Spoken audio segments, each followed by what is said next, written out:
In my last video when I talked about Hyunjin and Katseye getting dragged just for being associated with David, yeah, well, turns out the internet detectives weren't reaching. The receipts are falling out like a busted vending machine. A deceased 15 years old in his car trunk, matching tattoos with a literal child, Discord messages, videos, lyrics, music videos timed with her birthdays. It's like this man wanted to get caught. At first, people were like, he's on tour, he can't be involved. The "he's innocent until proven guilty" crowd is awfully quiet now that the evidence looks like an FBI PowerPoint presentation. And let's not gloss over it. We're talking about an alleged relationship with an 11 or 12-year-old. That's straight up predatory. Lock him up and throw away the mic. As for Hyunjin and Katseye, I really hope fans keep their brains on straight. Yeah, they got caught in the orbit of this creep, but unless you find them in those Discord logs, don't go launching another witch hunt. Being in the same room as someone doesn't make you complicit in their crimes. If idols had to answer for every shady person they've ever brushed shoulders with, half of K-pop and music industry would be on trial right now. Point is, David's looking like he's headed straight for prison bars. Let the justice system eat him alive. But let's not drag unrelated idols down with him. Music industry is shady and very dark shit happens here. You never know, one day you are on a live stream with someone and next day they get exposed for heinous crimes. Talking about crimes after months, we have an update on Kim SooHyun. Yes. And it's about he and his brother, and their so-called gold medalist agency is under another suspicion of financial deception. Are we surprised? Not really. So now Kim SooHyun isn't just Mr. Queen of Tears.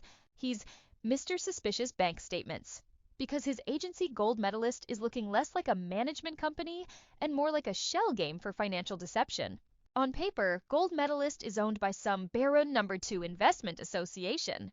Except their headquarters turned out to be a random 3-story building in Gyeonggi-dong, where the second floor was already occupied by a medical equipment company.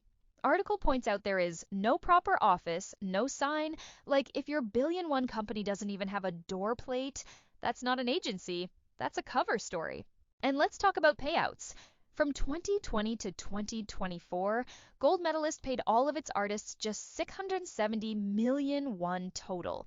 That's less than some mid-tier idol groups spend on one comeback music video. Meanwhile, in 2024 alone, Queen of Tears blew up worldwide, Kim SooHyun was cashing checks from Prada and HomePlus, and 16 brand endorsements, but gold medalist reported record sales over 20 billion won. And yet settlements that year was a measly 2.7 billion won. You're telling me the flagship actor of the 5th Korean wave only got trickle-down crumbs while the company swam in cash? Be serious. Compare that to IU's agency EDAM, which handed out over 26 billion one year and 33 billion the next. Adore gave NewJeans settlements averaging 9.3 billion per member. Even Hook Entertainment, yes, the one that robbed Lee Seung-gi blind, still managed to pay out 79% of sales as settlements. If Hook looks generous compared to you, that's not just a red flag, that's a fire alarm. And let's not ignore who's allegedly behind all this. Kim's own brother, Lee Robi. His stage name is Lee Sarang. He is mentioned on my channel before. Some years back, Kim SooHyun denied having any brother and later was exposed for having a half-brother who manages his agency. This isn't some distant, shady CEO pulling strings in the background. This is family.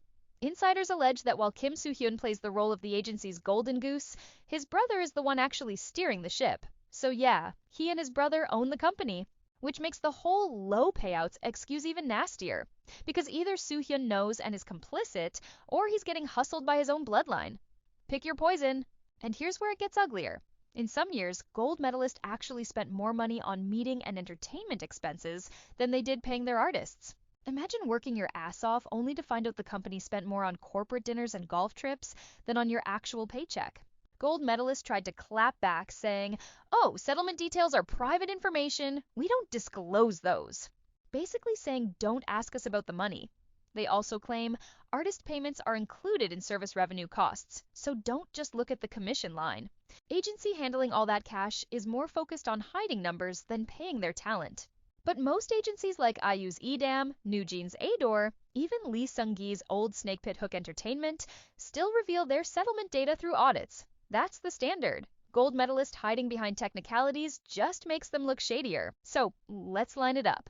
Apparent association with questionable legitimacy, payouts that barely crack a fraction of industry norms, business ties under police and tax investigation, and an ownership structure tied directly to Kim Soo-hyun's own family.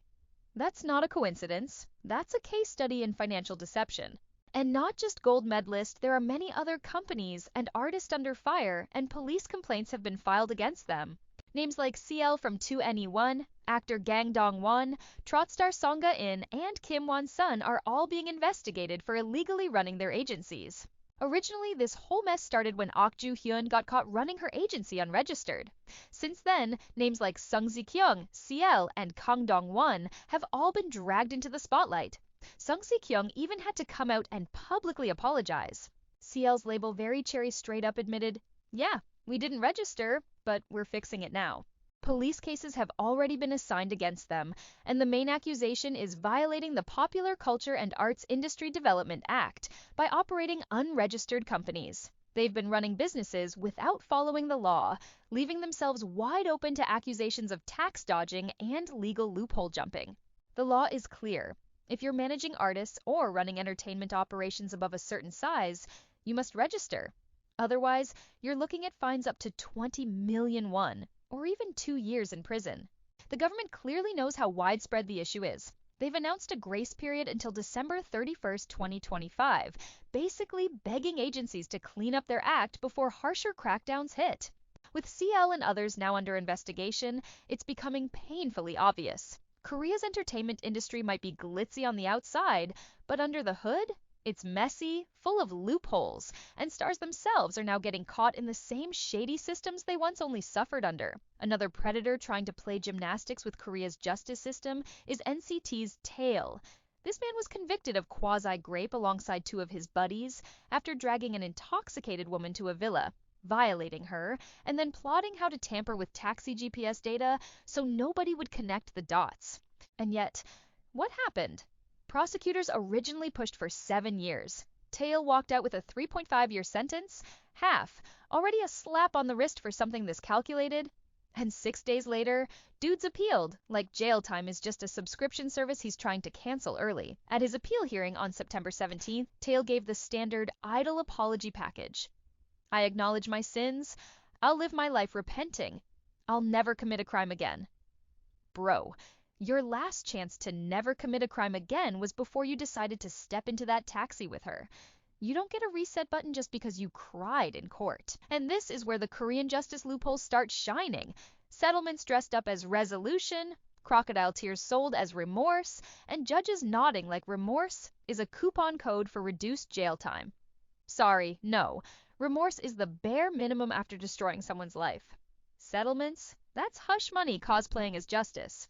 Let's not gloss over investigators pointing out how Taeil and his friends schemed to drop the victim off somewhere else just to cover their tracks. That's premeditated, that's predatory, but the system still entertains his "I'll be a good boy now" performance. And here's the sick part. I won't even be surprised if he slides out of this lighter than he deserves. Because we've all seen it before. Men getting away with worse, just by perfecting their courtroom bow angle and saying, "I'm sorry," like it's a magic spell. Meanwhile, the victim's stuck living with the scars, while the predators speed run their way back into freedom. That's not justice. That's theater. And finally, let's talk about something people tiptoe around way too much. Predatory behavior when it comes from women. Because yes, it happens. Case in point, Ulzang star Hong Young-gi.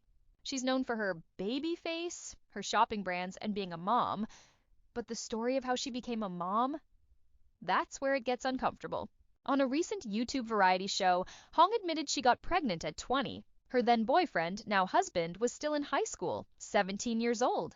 She literally said her only thought was, "I'm F," while his reaction was just being happy. Her parents freaked out, his mom was devastated, but she went ahead with the pregnancy anyway. Now, here's the kicker. People in Korea are split. Some applaud her for taking responsibility and making it work, while others point out the obvious. If the roles were reversed, if a 20-year-old man got a 17-year-old girl pregnant, he would have been destroyed by public opinion, probably investigated, and his career over before it began. But because Hong is the woman, the conversation gets brushed aside as, "Oh, but they were in love," or at least she was financially stable. Let's be real. Dating someone in high school when you're already an adult is questionable at best. If this was a guy, no one would hesitate to call it predatory. The double standard is insane. People even pointed out that since she was born in 1992 and he in 1995, when they started dating, she was in high school and he was in middle school. Think about that. And yet, despite the backlash back then, she's still thriving as an influencer today, controversies and all, which honestly says a lot about how society treats female on male predatory dynamics, as if the harm doesn't count the same way.